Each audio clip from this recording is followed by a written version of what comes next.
Oh man. Hey, your boy Hiroshi was pimping all over the world. Hey man, leave a like, leave a comment, follow your boy. Let's get right into it, man. Hey man, I just got done watching Monarch Legacy of Monsters Season 2, Episode number 5. You guys already know what we like to do here, man. We like to go through all the best moments, starting with number 5. Hiroshi, the player, finally made up with his mother, Keiko, all right? Now, I'm not even gonna lie to you guys, man. Hiroshi was like pissing me the hell off, okay? That boy is such a hypocrite, okay? How you snapping on your mom? You getting mad because you're reading the letter because she loved 2 guys, okay? Lee and Billy, right? But then, goddamn, wasn't you the same one? You got women across the world. He's pimping all over the world. Okay, and I'm not gonna lie to you guys, man. That opening scene, yo, I was low-key, I was a little bit mad and a little bit sad for Kate, bruh, because it opened up with, you know, he's talking to Kate or whatever, and I didn't even realize he's in the freaking hospital, okay? He's waiting on his son Kentaro to be born, right? And then when the nurse come up in there, it's like, hey man, your baby's born or whatever, and he's like, all right, Kate, I gotta get up out of here. And she's like, damn, daddy, we didn't even get a chance to finish singing the song. And he's like, man, you know what? Next time around, you know, you can look forward to something else when you see me. So I gotta go. Click. So I was like, god damn.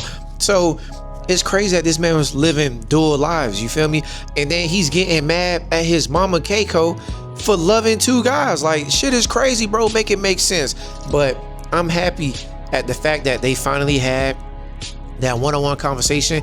And I ain't gonna lie, even his response, he's like, man, you know, I ain't gonna lie, mom, like, you know, you know, after I read the letter, it was like a weight was lifted off my shoulders, because, you know, it felt as if Billy didn't leave me because of me.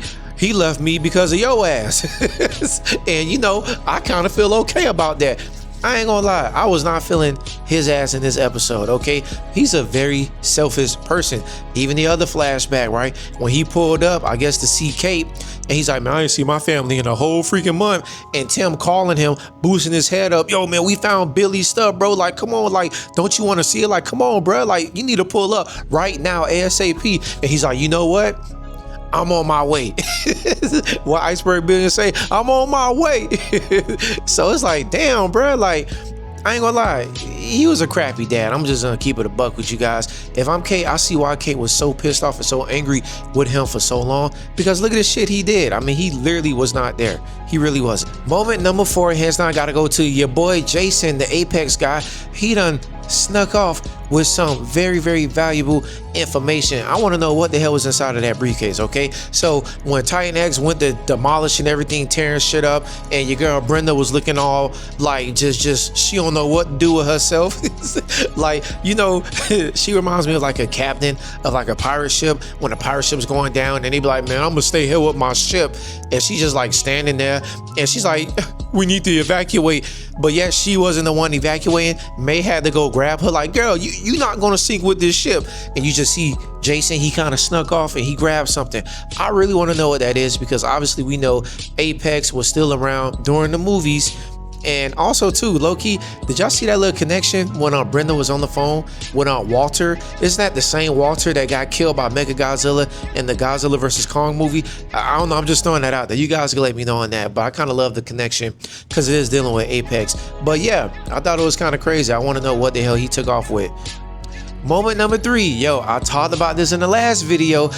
May is working with Apex, so I was very interested, and I mean very interested, to see, like, once May gets confronted by, you know, our whole gang, okay, with Keiko and freaking Kate. Like, I want to know their response when they realize that May done flip sides, okay? She's rocking with the other team, and we finally got that in the very next episode. Like, I'm kind of loving how they is like resolving these things episode after episode.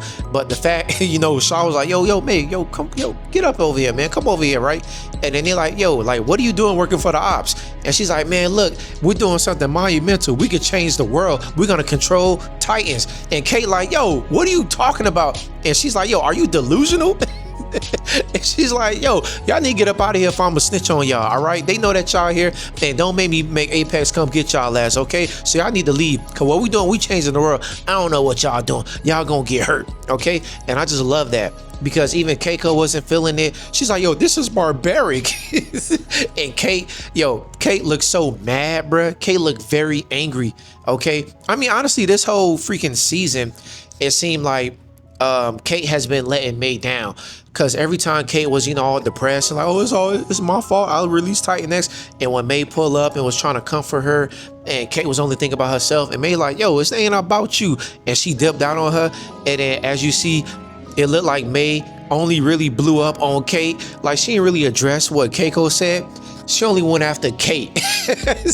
Like, Kate said what she said, and May just went off. She's like, yo, stupid, think about what you said. We changing the world up in here. So I thought that was kind of funny, and I was waiting for that response, and we literally got it the very next episode. It was crazy. Moment number 2, hands down, gotta go to, yo, your girl Kate, in some way, shape, or fashion, is plugged in, connected to Titan X. All right, so they've been alluding to this. She could hear all these little sonic waves and all that stuff. She could feel stuff, the vibrations all in the ocean. Right now, she tried to tell freaking Kentaro and Keiko on the plane, but hey, Keiko wasn't trying to hear none of that shit. She was only fixated on her freaking bratty of a son, Hiroshi. She wasn't even listening to that. And I ain't gonna lie, Kentaro's response was like, yo, like what? Like, like, what are you talking about, man? And she's like, man, you know what? I was drunk, all right? Don't even worry about what I said.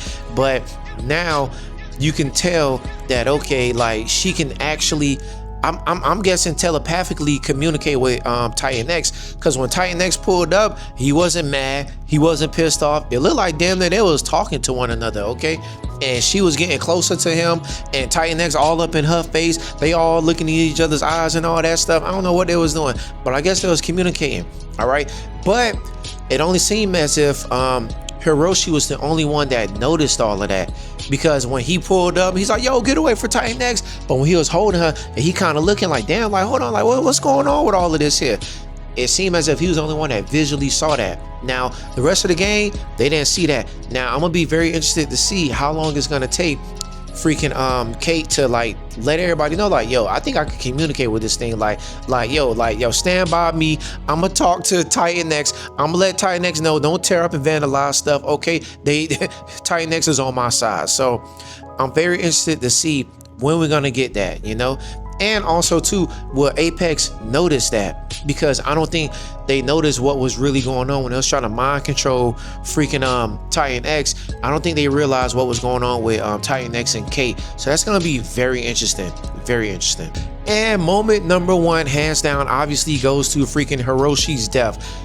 I was not expecting that. I kind of thought that was kind of left field, but then again, the way that they was setting everything up with Hiroshi, it was showing us as the viewer, like, yeah, he's a pretty shitty dad. He's living double lives. He's a player. He's a pimp, okay? And the fact that, he died, I'm not gonna lie, the acting though was A+++. I actually felt a little bit sad when I saw that. Like, and then I feel as if, like, bro, it was a long, and I mean a long shot of him looking into Kate's eyes, and the fact that freaking Keiko was singing him the song that he was singing to Kate in that flashback at the opening scene of this episode. I was like, damn, bro, this is like mad sad, bro. And then he kept like losing conscience and all that stuff. I was like, oh my gosh, man. And Kate was just staring, bro. They were staring in each other's eyes for like, it felt like an eternity, man, because it was so freaking sad, bro. It was really sad. I thought the acting was dope. And then when Kentaro pulled up and when he realized that his father is dead, I'm not even gonna lie, like the way he was looking, to me, it looked like the way he was looking, it looked vengeful. Like, I feel as if like he was blaming Keiko. Maybe I'm reaching. I could be reaching. You guys can let me know on that. But I feel like the way he was staring at freaking Keiko and seeing that his dad was dead, I don't know, man. That's the vibes I was getting, man. Like he lost his dad, and he just spoke about early in the episode, these past 2 years or whatever, I finally got a chance to like understand him. I'm not mad with him, and the fact that now he's dead is crazy, bro. Like, I want to know what's gonna happen, in the near future. But overall, this was a great episode. I'm not gonna lie. I didn't even like touch on freaking Tim and I guess the Monarch boss or whatever snapping on him. You know, Tim putting his foot down. I was like, bro, Apex been playing us, bro. Like, listen, we ain't rocking with Apex. Okay, like, rock with me. You know, Tim put his foot down. I like that little moment. I just want to throw that out there as well too. But yeah, this was a fantastic episode. So far, season 2 has been cooking up and going crazy. But yo, you guys let me know, what was you guys' like favorite moment of this episode? As always, thank you guys for watching. Leave a like, leave a comment. Thank you guys. I'm out.